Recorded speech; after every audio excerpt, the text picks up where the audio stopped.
El Salvador, a country of 6.5 million people, has started to adopt Bitcoin. They've made it legal tender. They've built a network of ATMs. They've created a mobile app, and they've paid some of their citizens to go ahead and start using Bitcoin. They also are in the process of issuing Bitcoin-backed bonds, and they're even building a place called Bitcoin City. And now El Salvador, the small but mighty Central American country, they're getting a lot of questions. The IMF doesn't seem to like their plans.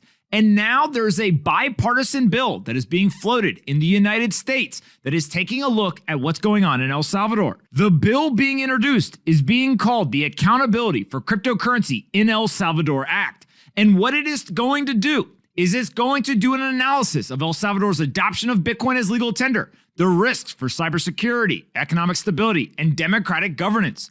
And also, it's asking for a plan to mitigate potential risks to the U.S. financial system. Now, we have a quote right here from the senator from Idaho, James Risch. And what he said was El Salvador's adoption of Bitcoin as legal tender raises significant concerns about the economic stability and financial integrity of a vulnerable U.S. trading partner in Central America. This new policy has the potential to weaken U.S. sanctions policy, empowering malign actors like China and organized criminal organizations.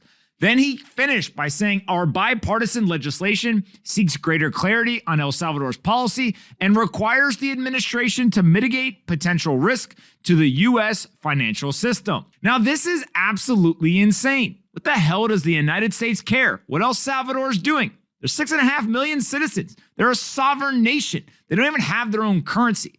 They simply are trying to find more superior technology to adopt to make a better life, more financial security, and more economic opportunity for those 6.5 million people. If we go and we look at what President Bukele of El Salvador thinks about this, well, you guessed it. Never in his wildest dreams did he think that the US government would be afraid of what they are doing in El Salvador. And so if we then start to think about what people across the internet also thought when they see something that says that they plan to mitigate risk to the United States financial system posed by adoption of cryptocurrency as legal tender in certain countries. Well, we've got this right here from Sophia Zeller, in which she states, can't get over the irony of this bill, which targets El Salvador for embracing Bitcoin, being framed as an accountability measure. The Fed has never been audited. Bitcoin's completely open. There's millions of people who audit it every day. And the US has a history of weaponizing dollars reserve currency status with impunity. Ladies and gentlemen, make sure you're paying attention. The world is shifting right before our eyes. The United States is now trying to figure out what is their strategy? The president put forward an executive order. He wants the U.S. to be a leader in Bitcoin and cryptocurrencies. El Salvador already has the lead. They're moving their country onto the Bitcoin standard. Rather than try to attack them, rather than try to use regulation to slow them down, the United States needs to get in the game. We can compete on the global stage. Let's get to the front of the line. But let's do it by being competitors, not by complaining. The narrative that Bitcoin has not gone up as a safe haven asset, wrong. The fact that Bitcoin has not served as a good inflation hedge asset, wrong. Bitcoin literally, when the pandemic started, was at $8,000. It's at $43,000 now. There was not another asset in the world in terms of like a macro asset class that you should have run to for inflation. Gold is still trying to figure out how to just keep up with inflation, let alone beat it. Bitcoin is up hundreds of %. And I think that's what people are starting to recognize now, is that the public narrative comes from people who their whole world is centered stocks and bonds. Bitcoin and cryptocurrency is this little tiny thing over here. We don't want to talk about that on TV. We'll put it on our website. Oh, we don't want to have the whole show be about that. We'll have one person come on a segment. I spend 95% of my day researching stocks. I was telling somebody yesterday, I said, young people don't want stocks. Stocks are dumb, according to most young kids. What do they want?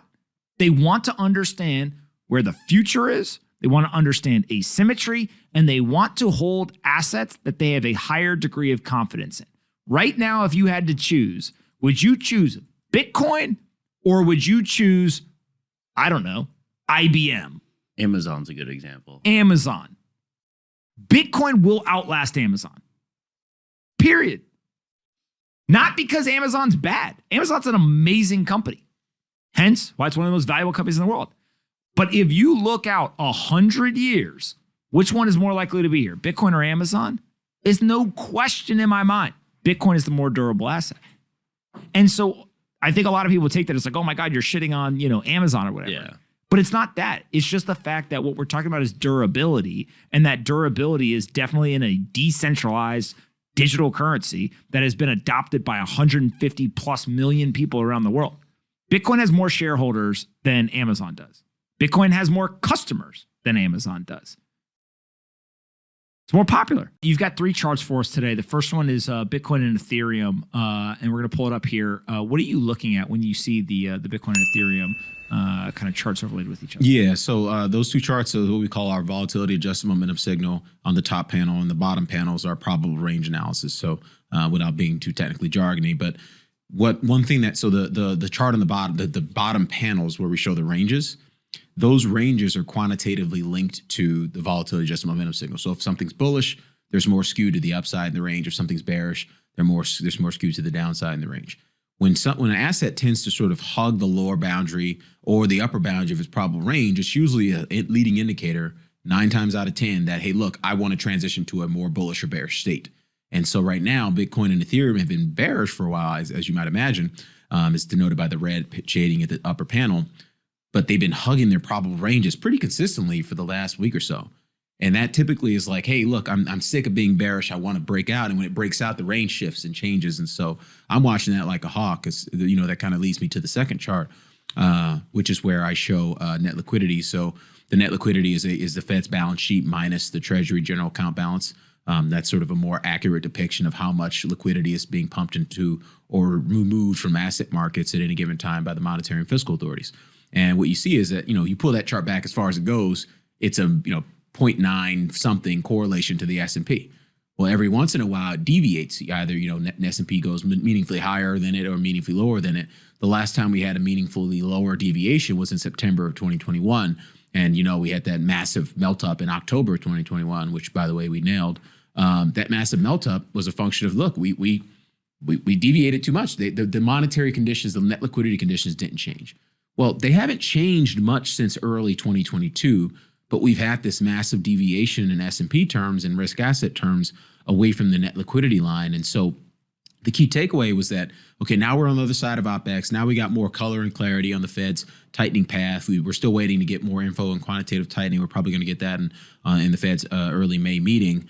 But for now, it seems like the coast is somewhat clear unless we get a meaningfully adverse shock from a geopolitical risk perspective. Now, again, I'll say this every week, so I'm blue in the face. I have no idea what we're going to get from a geopolitical risk perspective. No one does. I'm not even sure Putin does. It's a rapid fire game of chess right now.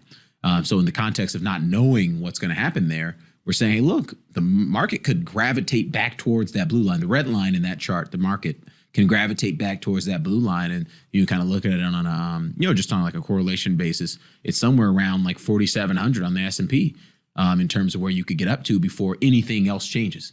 And that to me is that's a if that happened, again, there's a kind of a 1 or 2 month window here where that could happen before growth starts to pick up to the downside.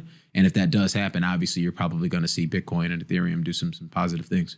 When you start to look at inflation as a driver, I know you've got the Europe inflation charts here, but we're obviously seeing this all across the world. Mm-hmm. Is that a huge tailwind or driver of this, or do you think that that's more of a narrative on Twitter or in the media, but these assets aren't really trading in any correlation or impact by inflation? No. So one thing that's happened with crypto, and this is something I said back in October 2020. I think I was tweeting at you, and I said, hey, look, the more institutional firms adopt cryptocurrency and digital assets in general, the more correlated it's going to become to S&P and NASDAQ because, they have, sort of vol targeting, risk budgets and things of that nature. And so, it's all going to start to become one kind of big trade. And that's exactly what happened. And so, the sort of inflation hedge aspect of the crypto digital asset space sort of got lost or got buried underneath the, no, wait, this is as far out on the risk curve, risk spectrum as you can possibly be in terms of the realized volatility of the asset. And so that really, in my opinion, that institutional adoption and obviously the institutional puking of these types of assets really weighed on that. So, I don't believe that it's lost its inflation, hedge inflation hedge, ability. It's just that the risk, kind of the widening of risk premia in this most recent kind of 2 to 3 months, really, so going back to November, has been kind of overwhelming factor. But it just, in terms of explaining that chart, so that I sent that chart because the topic du jour this week for sure is kind of this meltdown in the bond market. I want to say it's like the worst first quarter on record in the bond market. I mean, as far back as we got the data, which is to like 1970 something.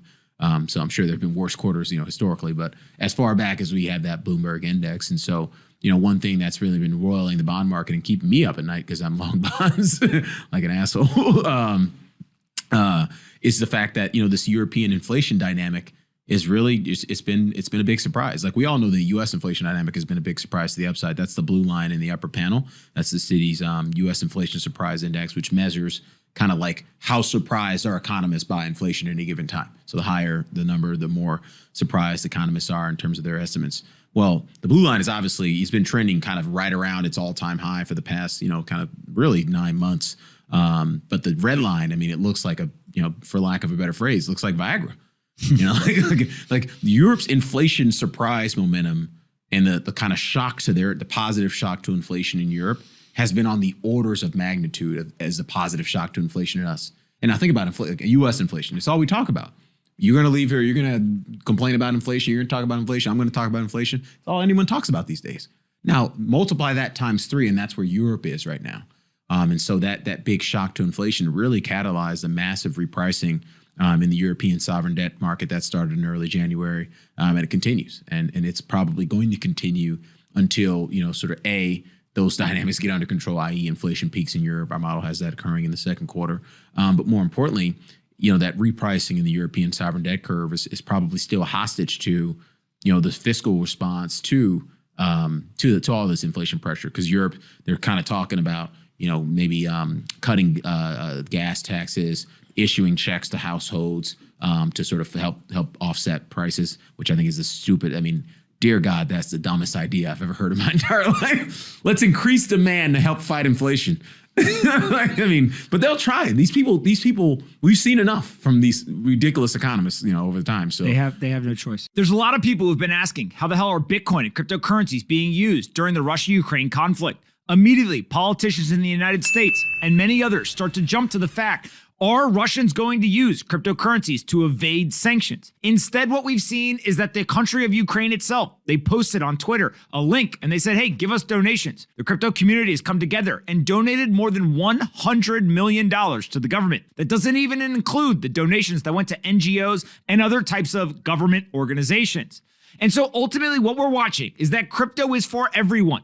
Bitcoin is being used by the good guys and potentially the bad guys. It's a neutral technology. But here's a heartwarming story that I think you'll really enjoy. There's a Ukrainian boy who escaped war holding a USB stick that had 40% of his life savings in cryptocurrency. Ultimately, what we have seen are millions and millions and millions of refugees who've had to escape the country. Many of them leaving behind their livelihoods, their wealth, and any assets that they had to their name. They simply have the clothes on their back and they're running to the border, trying to get out of the conflict zone. Bitcoin and cryptocurrencies are here to help these people. They're bearer assets that mean as long as you have that seed phrase in your brain, you can go anywhere in the world and you have access to your wealth. Bitcoin and cryptocurrencies are literally saving the financial life of millions of people right now. And we're watching it play out in the Russia-Ukraine conflict. Regardless of what you think of the technology, remember, it's neutral and the good people get to benefit just as much as anyone else. That's good for Bitcoin. That's good for these people. And ultimately, I think we're going to continue to see more and more people learn about these technologies and put it to use in their everyday life.